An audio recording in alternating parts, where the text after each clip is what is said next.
So in the beginner series, we looked at everything in what we would call an open embrace. But we also have what we call a close embrace, and this is actually how we dance most of the time. We will usually dance close, and then we'll open to do some more complex figures and moves. But for the most part, we're usually dancing this dance in a close embrace. If we look at our open again really briefly, we have a couple of inches here between our feet. And if I offer up my left, then we call this side the open side of the embrace, and this side the close side of the embrace. Okay? I'm going to do the same thing when we're in a close embrace. I'm going to offer up this side of the embrace.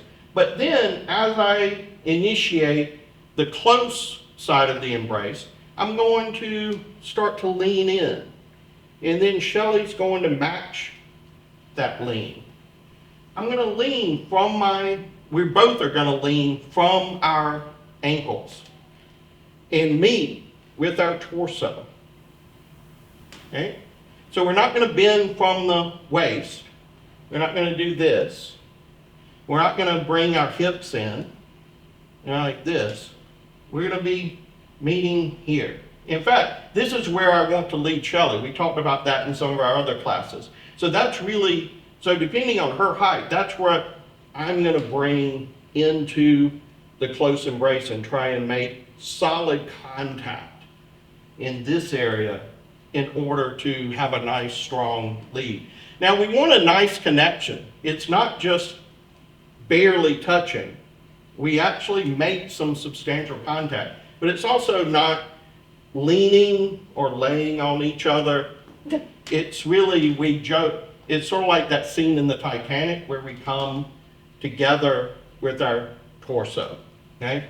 So we find this spot here, okay? And notice that we're both balanced.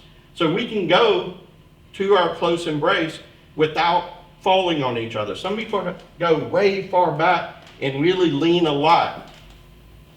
But we actually want to both have our own balance. Okay? And notice our feet didn't really change from our open embrace to our close embrace. Same distance between our feet and the floor. We turn this way. You'll see as we come together, Shelley's arm, depending on the height of the leader, may go up and around or maybe a little bit lower. The only thing she wants to make, if I were a lot taller, she wouldn't want to be, if I was a lot taller, she wouldn't want to be taking this arm up and like having to contort. She wants to be able to stay standing up nice and straight. So if I were taller, she'd let that arm go down a little bit. And in fact, sometimes we do this even depending on what we're trying to accomplish when we're dancing. The main thing is that she doesn't squeeze that side and block this arm from being able to move. Actually, it should be relaxed, and we should be able to move around there, okay? If we turn this way, so if we are facing this direction, you can see where my right hand is going to go. It's going to reach around to about her shoulder blade here. Now, of course, different size leaders, different size followers, it may only get to here, may get all the way around. But what I'm not going to do is take this shoulder and really do this, okay? I want to still stay standing up nice and tall. So I'm just going to take this arm around as far as it can comfortably go. And again, just like with our open embrace, Shelley's holding herself up and she's holding her own arm up. So she's not going to lay on this shoulder, okay? There shouldn't be any downward pressure. In fact, the pressure that we do have should be coming towards one another, not down, but into one another. And then as we begin to walk, we want to keep this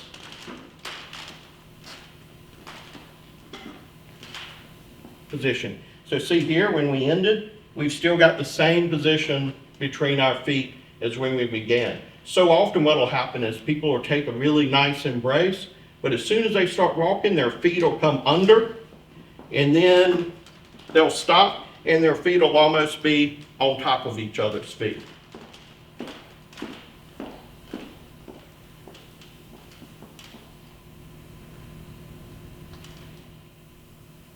This hand again, this side of the embrace, is approximately her chin height to shoulder. We don't want to take it up too high or have it down too low. But again, same as in open. When I move forward, I'm moving from here. Find the embrace, and then again, walking.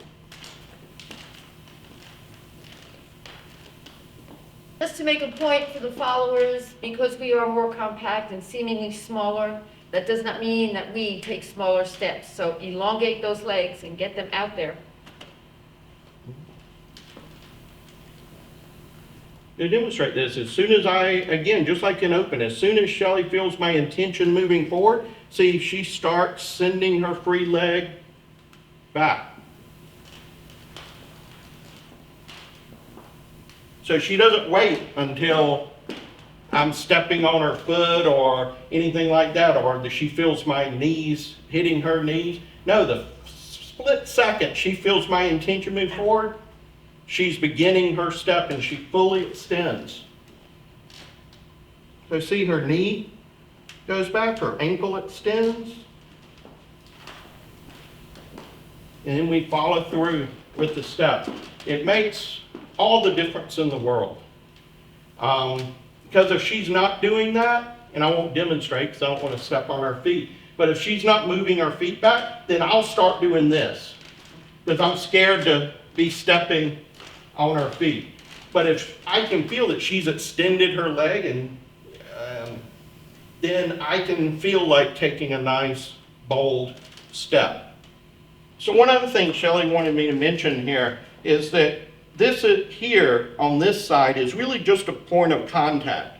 It's not where the lead is coming from or the follower. I'm not pushing forward with this. This is where the connection is, in the torso. And that's what is moving towards her. So even if we, this is a great exercise. Let's back up just a little bit here so we can walk forward a little bit. If we don't even take an embrace, if we just move forward, it's a great exercise for the intermediate advanced dancers, is just to walk with the connection. And notice when I paused, we didn't lose connection. We didn't, so as this isn't happening. We keep the connection. So that means there has to be a little bit of pressure there. It's enough so that we can move around without, again, separating and coming back together. We want to stay together.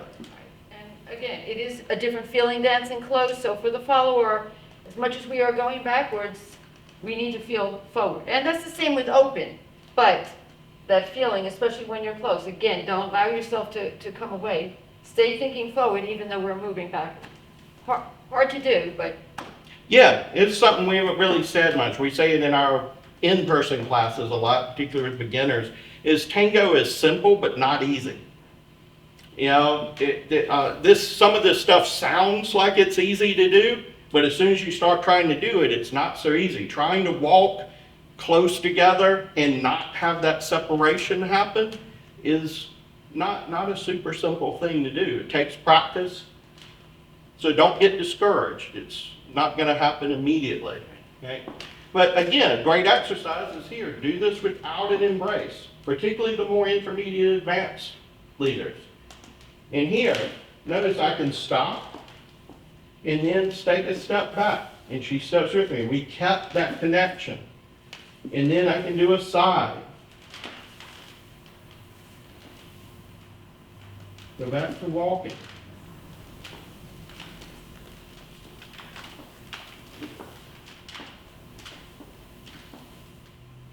I guarantee you the first couple of times you do this, it's gonna be like an accordion. Yeah, going back and forth. But that's why we need, again, a little bit of pressure there. So we don't wanna push. I don't want the followers pushing into me and trying to, to where it's hard for me to actually get them to move, but there does need to be some solid pressure there.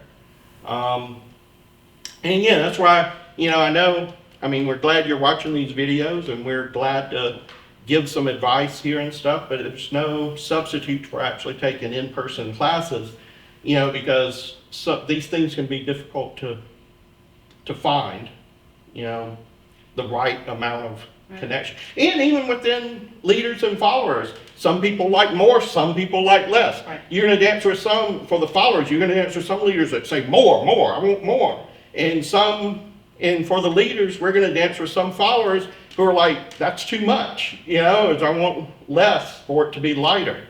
So there's always, a negotiation that's going on. Now, one thing I would say for the leaders, sorry, let's turn this way, is for this hand, and I just gently hold Shelley here. I'm not doing this. Do you see it? I don't know if that came through there, but I really pulled her in tight. It does. That's not necessary. She needs room to be able to move. In fact, Sorry. should be pivoting in your arms. Yes, she should be able to pivot and turn in my arms. Okay? So particularly for let's say ochos here, she needs to be able to have that freedom to move. Here, we'll turn this way. See how I'm letting my right arm relax and turn with her, okay? Now you'll find there is a style, some people actually hold fairly tightly there, and then for that ocho, for example, Shelley would do this instead. See, where the upper body doesn't turn. It actually legitimate, it happens, but I'd say be careful of holding too tightly. I've had quite a few women tell me, that some guys hold them so tightly it's hard to breathe. And I have had that, so. Yeah. You don't want to be where she's uncomfortable in any way in this dance. Or that they will also be tight and up.